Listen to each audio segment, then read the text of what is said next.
Gah! Draw your weapon, foul. Wait, I recognise you, adventurer. You come seeking heretics? Then we share a common purpose. We were on patrol when we chanced across one of their raiding parties and pursued them here. By rights, we should have had them cornered in this ravine, and yet they're gone, vanished like icy wraiths.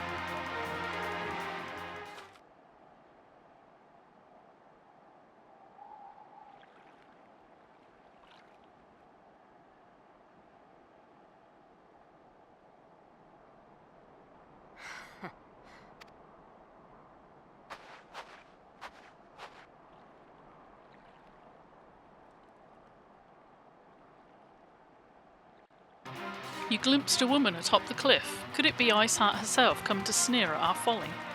And to where did she disappear? The heretics must have discovered a passage through the frozen wall, some hidden tunnel that escaped our notice. We've not the men to risk further investigation. 'Twould be best we were to return to Whitebrim Front and lay our suspicions before Lord Drillamon. It appears I owe you my thanks once again. The surviving knights spared no detail in their report. The men you found out near Snowcloak were some of my finest. That they should be bested so handily. I fear I've woefully underestimated the threat these heretics pose. While I understand you might balk at the notion, I must ask that you put aside your mission and consider the stolen provisions lost to us for now. 'Twould be ill-advised to blunder unprepared into what may well be the very lair of our enemy. Pray return to Dragonhead and inform Lord Horshevant of your discoveries. He will wish to plan contingencies of his own. As for Iceheart and her fanatics, the freezing heights of Snowcloak will not shield them from our justice for long.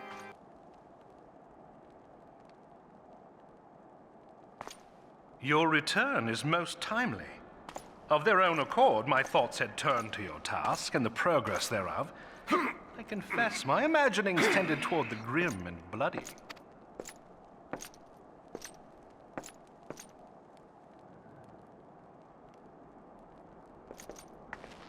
But you are here now, and I suspect such frivolous wonderings do little justice to the reality of your travails. Tell me, what did you learn of Iceheart?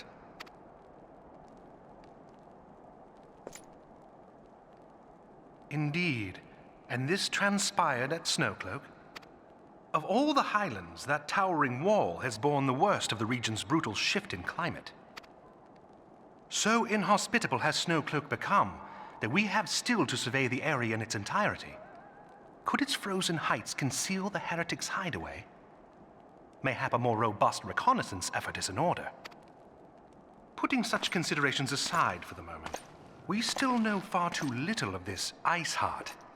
That she is capable of commanding such a band of fanatics bespeaks natural authority, and no small measure of charisma. As much as I would like to fathom this mystery with you, the situation has grown beyond my personal purview. I am bound by duty to inform the Temple Knights and request that they bring this matter to its conclusion. Given the glowing reports the new commander has garnered thus far, I am certain that they can be relied upon to take appropriate action. Though Iceheart's true identity yet eludes us, you have provided us with a point from which to begin. Sometimes it takes but a single stone to prompt an avalanche. On the matter of the stolen provisions, I have already made arrangements for a second shipment to be sent to Revenant's Toll. I could not well allow such an honorable venture to be undermined by one miserable setback.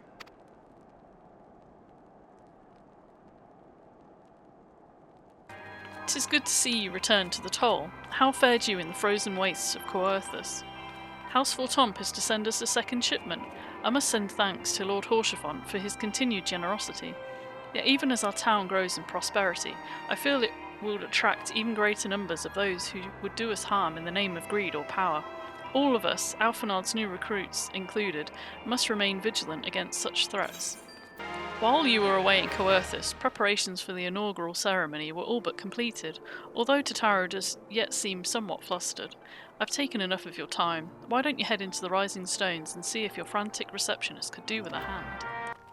These parchments need to be sorted, and these documents, why are they even here? Oh, I'm sorely tempted to file the lot in my wastepaper basket. Ah, you startled me. You wish to lend a hand? Splendid. Would you be a dear and hand these uniforms to the new recruits? They're scattered about Revenant's Toll, and I haven't the time to track them all down. The recruits know to don their garb immediately and assemble here in the Rising Stones. You'll want to report directly back to Alphenau if you don't wish to miss the ceremony. I wonder if the Scions will ever have matching uniforms. A well-funded organisation is a well-dressed organisation, I suppose. Those who believe this company will see no riches are short-sighted fools. The giving of oneself is an investment in the future. Thus did I sign my name to the cause. These uniforms are a splendid idea. Once our organisation has made a name for itself, there shall be wealth aplenty in selling replica costumes to the adoring masses. I don't think there will be. I thought it best to mimic my fellows here, but I admit that I have no idea what we're supposed to be doing. Ah, our new uniforms. I'm reminded of my induction to the Wood Whalers. I don't believe we've met. I'm Ilbert, and I'll have the honour of leading my fellow recruits as captain. Much did I lose to the calamity, and I look forward to aiding others in rebuilding their lives. The uniforms are a shrewd decision. There is no easier method of creating a common bond among what is essentially a band of strangers. This scarlet garb marks me as a proud member of the Maelstrom and a hearty defender of Limsa Lominsa, yet in truth I stand for the betterment of the realm, and thought this new company a fine opportunity to contribute on a grander scale. Oh, now that's a striking shade of blue. Put alongside my Maelstrom uniform, my wardrobe will certainly not lack for colour. Gods, I did not expect to meet you strolling about town. The tales of your primal battles were what inspired me to come to Revenant's Toll. 'Tis an honour to receive this uniform from your hands. I shall wear it with pride. Little Alamigo could learn much from Revenant's Toll, that this town could be so alive in the midst of such desolation. I've never worn aught quite so voluminous. Well, I'm sure I'll grow accustomed to the extra cloth in no time. Hello there, lass. Looking for me, was you? I'd suggest giving a whistle, but I'm not sure as I'd hear it amongst all the bustle. Oh, proper uniforms and all. This thing will cut off the blood to me head. Not to worry though, I'm sure she'll be fine after making a few adjustments. Isildur has at last retired from the adventurer's life. Though I shall miss his wisdom and an irrepressible spirit, I'm excited to forge my own path forwards. Ah yes, the uniform, thank you. Truth be told, the thought of pledging myself to such a lofty organisation is somewhat intimidating. Ah, Tatara mentioned you were handing out the new uniforms. I assume you've now met the rest of your recruits. Some few answered the call to arms. I put forth through the established grand companies and such. We are not yet an army, but there is much a small corps of elite warriors can achieve. Did I mention I'd thought of a name for the company? 'Tis my hope that it shall soon be known across the breadth of Eorzea. The moment of truth draws near. Once the last of the recruits have gathered, I shall make the official announcement.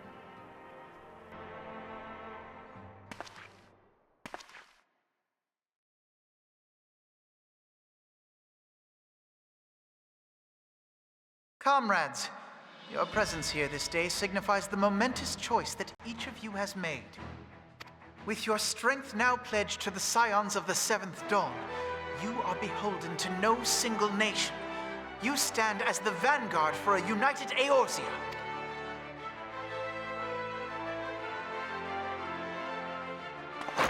From this moment forth, I declare you Crystal Braves. Let us mend this fractured realm and face our enemies as one. Whether it be the Beastmen and their primals, or the conflict in Carteneau, it is plain that the nations of Eorzea cannot solve the problems which plague the realm. Thus does it fall to some few heroic souls to succeed where they have failed. Come!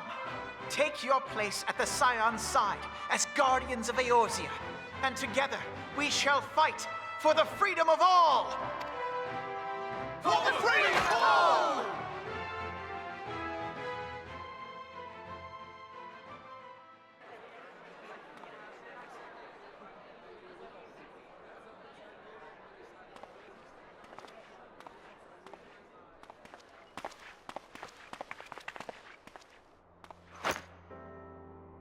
A rousing speech, Alphino. Or should I say, Crystal Brave Commander Leveilleur? Please, Antecedent. The title is honorary. I shall not be leading the troops into battle, as it were. We are of the same purpose. Let us join hands and do what must be done to save this land. The Scions stand ready.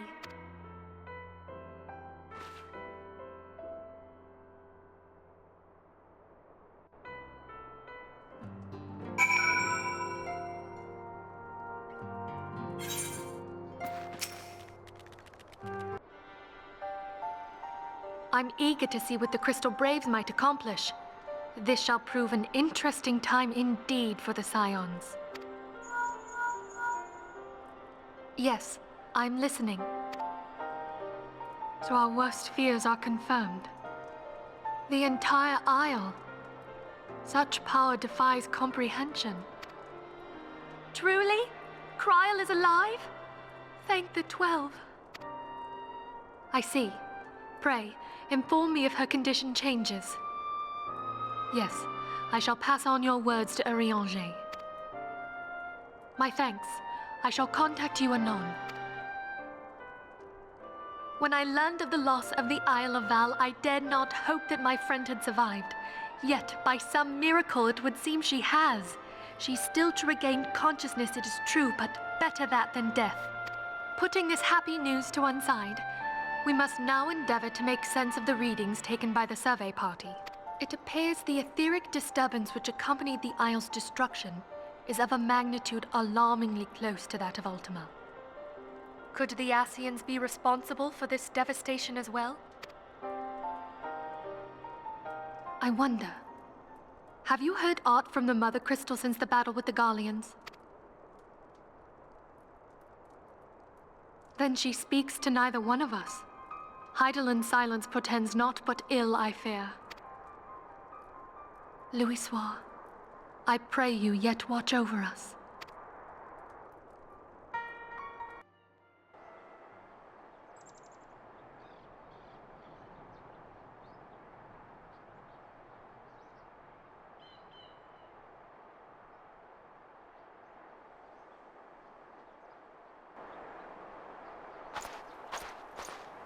Very good. See that the provisions are prepared for transport.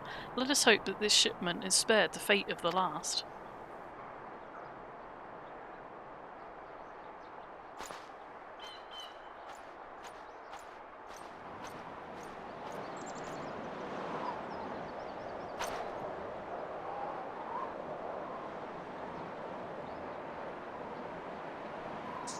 The winds are uncommon fierce this day.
Try as I might, I cannot shake a creeping sense of dark foreboding, but it avails us naught to fret about the unknown.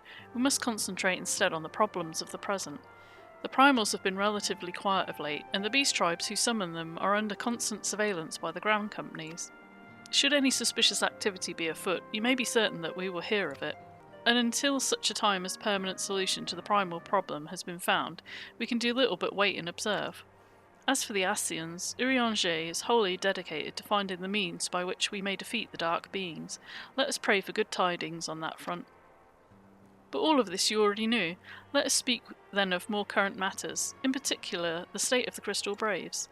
Arfanel did well to found the organisation, but ensuring its smooth operation is another matter entirely. Though I doubt not that he is doing his best, I felt that a helping hand or two would not go astray. To this end, I offered to send one of the Archons to assist him, but he declined. You know how he can be, independent to a fault, and singularly loath to accept help. Save, of course, when that help comes from you. Alphanor has entrusted countless matters of import to your care in the past, and I believe he would not hesitate to do so again, were you to offer. I should be most grateful if you would go to him and support him in whatever manner you're able. What is it? And do be concise, I'm rather busy. You'd lend a hand, you say? I see. Well, now that you mention it, there is a matter that wants for attention. Given its sensitive nature, I was hesitant to entrust it to my braves, but the demands upon my time are such that I had little choice. Which is not to say that my men want for labour. Though we are but newly formed, there is already a great demand for our services, and we're hard-pressed to answer all the petitions. But I digress. The fact is, I would sooner attend to this particular matter myself, but my presence is required elsewhere. That being the case, I've entrusted its resolution to my second-in-command, Captain Ilberd. Tell him that I sent you, and he will furnish you with the particulars. My thanks in advance.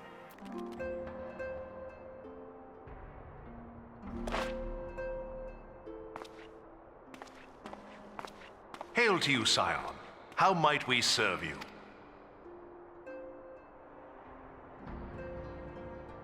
Commander Leveilleur bade you serve us? These are welcome tidings indeed. Given the sensitive nature of the task, I could not rely on one of my own.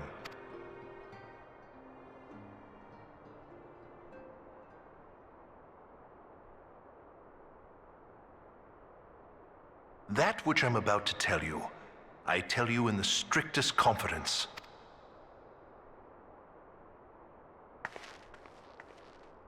Some days ago, we received certain documents from an anonymous source. They notified us of the presence of a Garlean agent within the ranks of one of the Grand Companies. Following some discreet inquiries, we identified a suspect among the Immortal Flames, whom we detained for questioning. Alas, the man was not our agent. He was but one of many men in the agent's employ. We pressed the traitor for a name, but he had none to give. He claims never to have met his master, whom he knows only as the Ivy. He was, however, certain that this Ivy had coiled itself around every part of the Immortal Flames. It would seem our quarry joined the company some time ago, and gradually recruited others to his cause. These conspirators are the vines by which he learns our secrets, all without exposing himself. It won't be easy to identify the Ivy amidst this tangled mass of subterfuge, but we have a tendril in our hands, and we shall follow it all the way to the gnarled root. Now, much as I would prefer to proceed with due discretion, circumstances demand that this matter be settled post-haste. Garlemald's War of Succession nears its end, and it is feared that the Empire will soon resume its march on Eorzea. When it does, we can ill afford to have traitors in our midst. The Ivy must be rooted out now. We must begin by apprising General Roban of our findings. I would ask that you accompany me to the Hall of Flames and remain on hand to see that things go smoothly. Assuming the Ivy's tendrils are as widespread as we believe, he will be aware that an investigation is underway, and if that is the case, he may well move against us. We must be prepared for anything, while taking care not to betray our purposes by seeming prepared. A simple enough task for a one-woman army like you.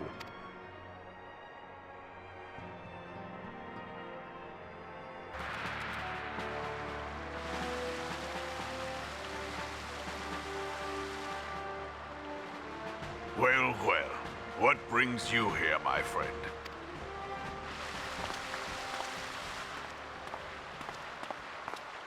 She is here at my behest. Greetings, Roban. It has been a while. Hilbert, you old scoundrel. When they told me you'd be visiting, I scarce believed my ears.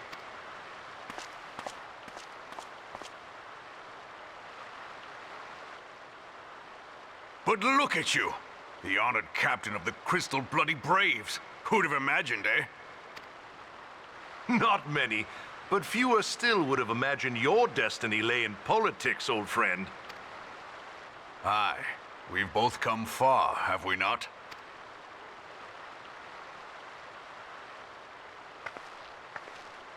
Lest you wonder, Hilbert and I go back a long way. We've been friends and rivals since we were lads. The last time we saw each other, Alamigo had just fallen, so you can guess how many summers it's been. And in all that time, not a word from the fool. Ah, well, my dealings tended toward the modest and mundane, unlike some I could mention. As I hear it, no sooner did you reach Thanaland than the brass blades clapped you in irons and dragged you off to die on the blood sands. Being a stubborn sort, you won 1,000 matches and earned yourself a place in the people's hearts while you were about it. Then, with your mountain of prize money, you bought the Colosseum and secured a seat on the Syndicate. Those balls, brother! Rags to riches does not do it justice. You're a hero to the common man. Pah! Spare me. I am no hero. If anyone is worthy of that title, it's our friend here. Next to her, I'm little more than a glorified butcher. But you, Wilbert, you sell yourself short. By all accounts, you are an adventurer of some standing. I like to think that I did my part for the greater good. But if you're no hero, then I'm no adventurer, not in this company. Anyway.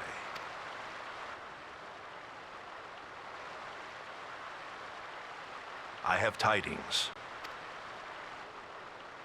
So there has been progress. I've let it be known that this meeting is a reunion between old friends. None will give your visit a second thought. To convene elsewhere would only attract attention. Let us speak here, in plain view of all.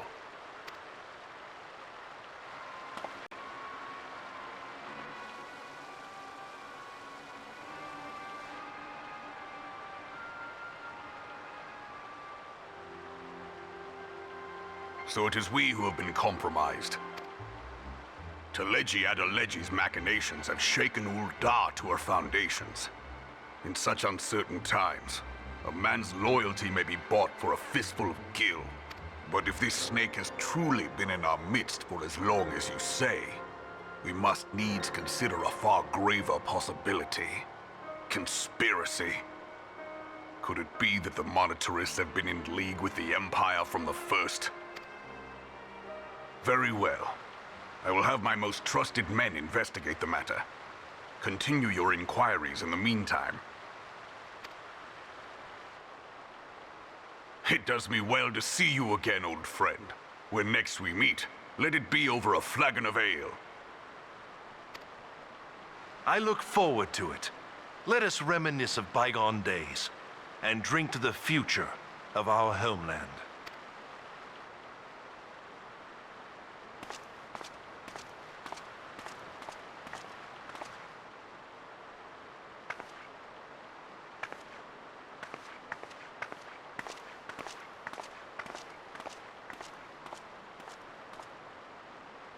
Flame General.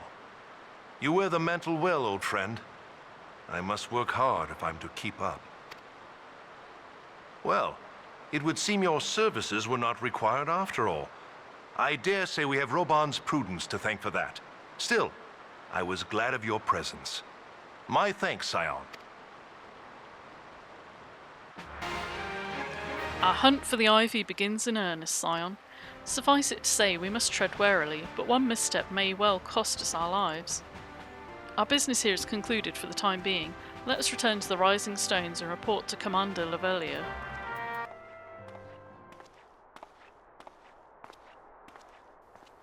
We are returned from Ul'dah, Commander. And not a moment too soon. Something has happened. Trouble? You will recall that the Fourth was tasked with reconnoitering the rendezvous site used by the Ivy's minion in his Imperial contacts. Soon after you left, we received word that the unit was ambushed en route to its destination. Gods damn it. According to the report, one of ours has been taken captive. The Garleans are not wont to treat their foemen with dignity, and I've grave fears for her safety. We must dispatch a rescue party at once. Recall those braves who are afield. Begging your pardons, Commander, but we've not the time. I'm afraid I must ask for your aid once more, Scion. An ill-prepared rescue party will only serve to provide the Garleans with more captives, yet time is of the essence. Simply put, you're the best chance we have. Captain Ilberd has the right of it. I trust you're willing, but of course you are. Now, Aliane of the Fourth lies in wait in the tangle, near the entrance to Castrum Sentry. Seek her out and she'll apprise you of the situation. You would aid us in the rescue mission. We're in your debt, Warrior of Light. Now time is against us, so allow me to brief you on the situation. The Garleans fell upon us without warning, wounding poor Resh and hauling her away to the castrum yonder. Outnumbered as we were, it was all we could do to flee and regroup. Even as we speak, the Garleans may be interrogating Resh, or worse. With her hurts, I fear that she will not long survive their attentions. We must rescue her without delay. Our order may yet be in its infancy, but that bond that binds us is strong as mithril. None of us will stand by while a comrade suffers. We, the remnants of the Fourth, will infiltrate Castrum Sentry. Please help us find Resh before it's too late. Where am I?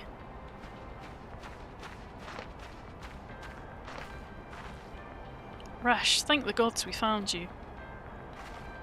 And thank you, Warrior of Light. Now to quit this accursed place. Resh cannot move with those wounds. She'll need to be carried out. I believe a diversion is in order. Might we trouble you to provide one? Given your reputation, I suspect the Garleans will be only too happy to grant you their undivided attention. If we were to create a commotion within the castrum, we should be able to steal away unnoticed. Let us speak again once we're safely outside these walls. I've awaited your return most anxiously, my friend. You've done us a great service indeed. Thanks to your aid, our comrade Resh is safe, and we've suffered no further casualties. Words cannot well express my gratitude. All that is left is to report the mission's success to Commander Lavelier. I shall go ahead to the Rising Stones. It does me well to see you thus returned, though I doubt not your prowess entering an enemy stronghold is generally considered to be a risky venture, and I must confess to having been a trifle anxious. But here you are, hale and whole, having succeeded in your mission as is your wont. Lest you wonder, the woman you rescued is being cared for by the Domans. Thanks to their expert ministrations, the danger is past. You have my gratitude.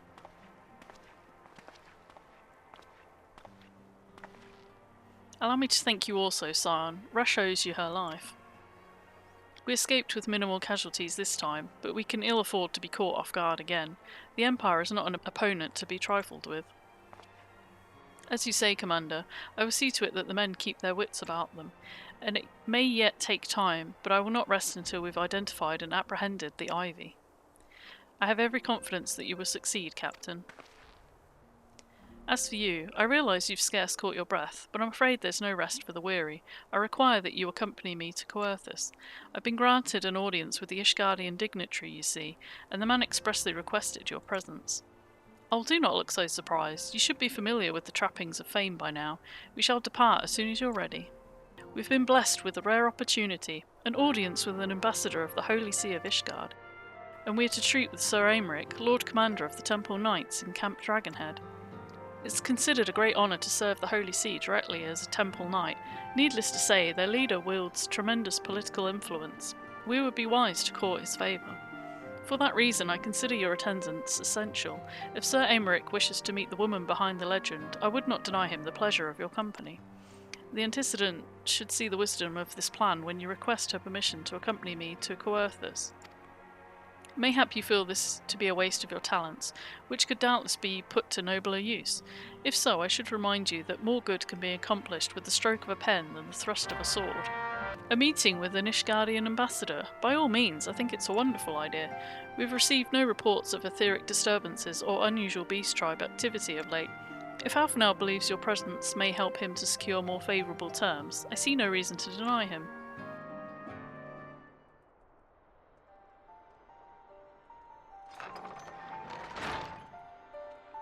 Antecedent. I take it she's explained the situation. She has, yet welcome though these overtures are, I cannot help but wonder what prompted them. The Ishgardians have spurned all contact with the other city-states for decades. Why reach out now? Would that I knew. The question of their motives is one to which I have given no small amount of thought. Alas, I know no more than is generally known. The notoriously reclusive nation of Ishgard, situated at the centre of Abalathia's spine, ruled by the Ishgardian Orthodox Church, at the head of which presides the Archbishop. Members of the original Eorzean alliance formed in the wake of Alamigo's fall some 2 decades ago. Friends of convenience who withdrew from the alliance as soon as the Imperial fleet was routed at the Battle of Silvertear Skies.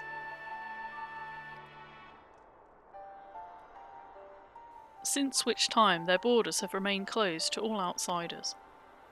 They have rejected every one of our former allies' calls to reopen dialogue, turning a deaf ear to their neighbours' pleas, even when the calamity loomed large. And on the fields of Cartano, where brave men and women laid down their lives in defence of the realm, their banners were conspicuously absent. I've tried to convince Ishgard to rejoin the alliance at every opportunity.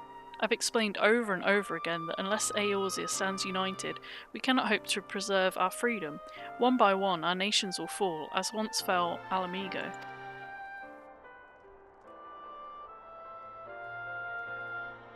And what have mine efforts yielded? Why, naught. Surely this can be considered a step in the right direction. I hope so. Rather than the lowly messengers we've been fobbed off with in the past, this time we shall meet with a man of genuine influence. Of course, I'm not so naive as to think that they come to us out of the goodness of their hearts, with something they desire, though I've yet to find out what. Such is the nature of diplomacy. They will bring their agendas to the negotiating table, and so will I, along with a handful of incontrovertible truths. The Empire will soon be at our doorstep once more. Indeed, you'll be assured that I will expound upon this point and others. Let us depart for Camp Dragonhead. Our old friend Lord Horshathon is expecting us. Since our quest to recover the Enterprise, I understand you further ingratiated yourself with the man. Excellent work. His fondness may prove useful to our cause.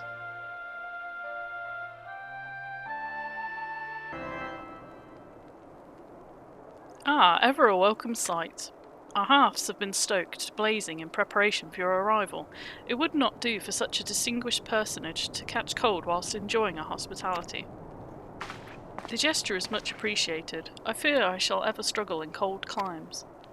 Ah, good Master Alphonald, an honour as always. Likewise, Lord Horshathon. Forgive us yet another imposition. I fear we've relied overmuch on your aid since you so generously assisted us in locating the Enterprise. Nonsense. Any debts incurred have long since been repaid.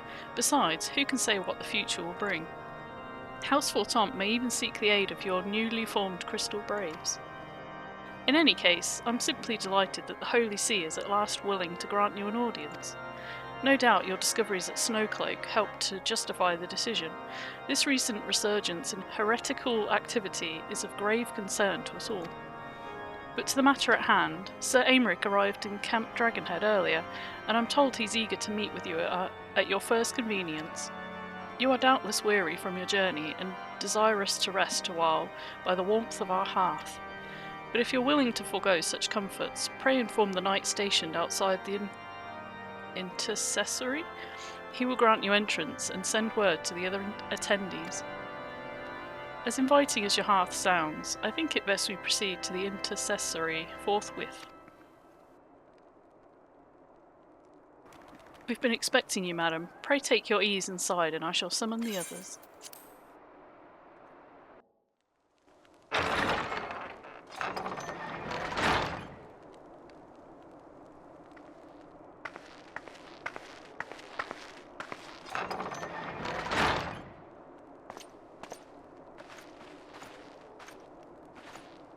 Have faith, my friend. You need only state your case with confidence and clarity.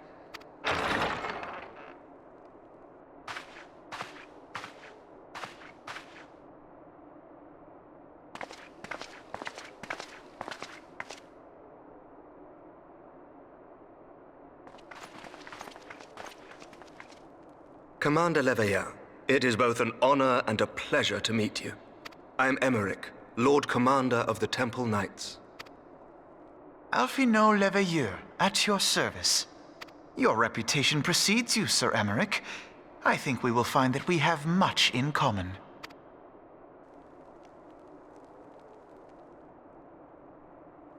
Speaking of reputations, yours towers over us all. Does it not? It does indeed, Lord Commander. I am not too proud to admit that I have followed your activities with an interest bordering on fascination. Full glad was I to learn that you would be joining us. Now then, shall we begin?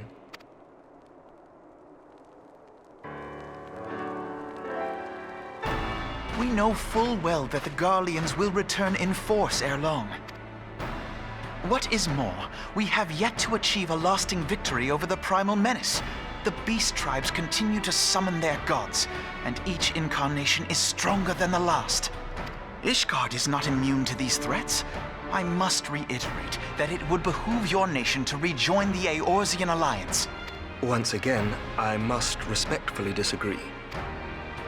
On what grounds? Despite their presence in Kurthus, the Ixal do not concern us.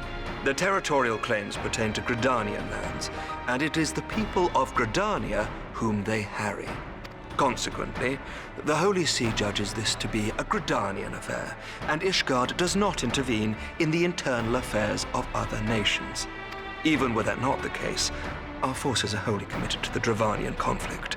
We have not the knights to spare. As for the Garleans, we are not ignorant of history.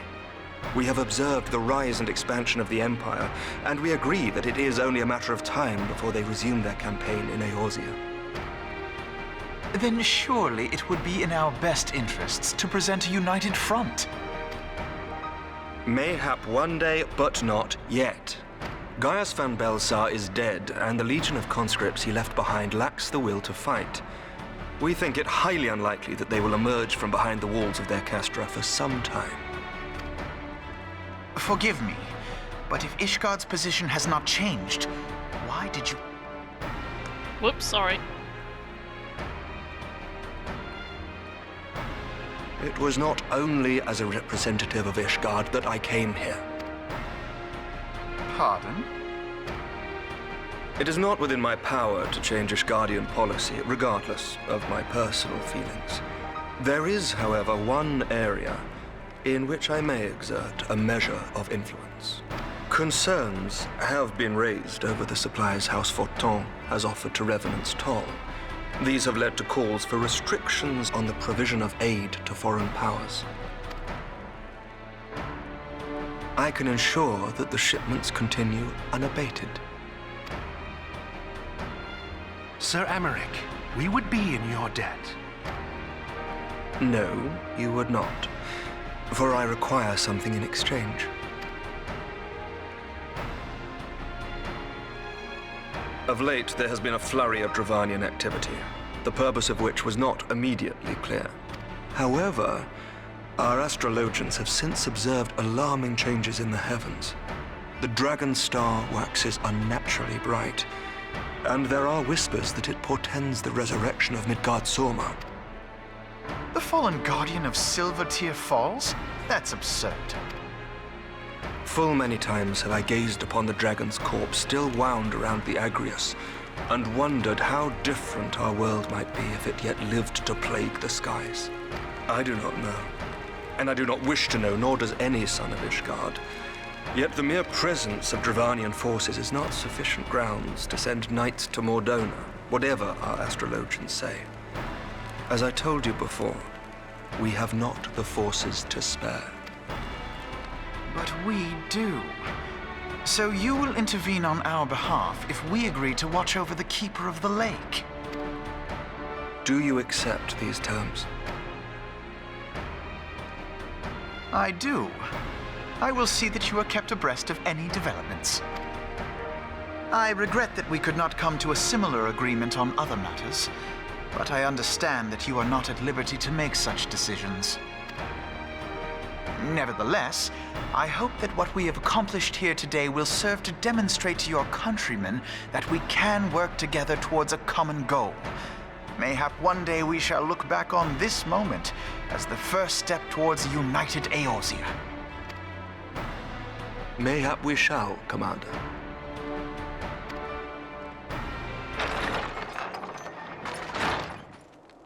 What is the meaning of this?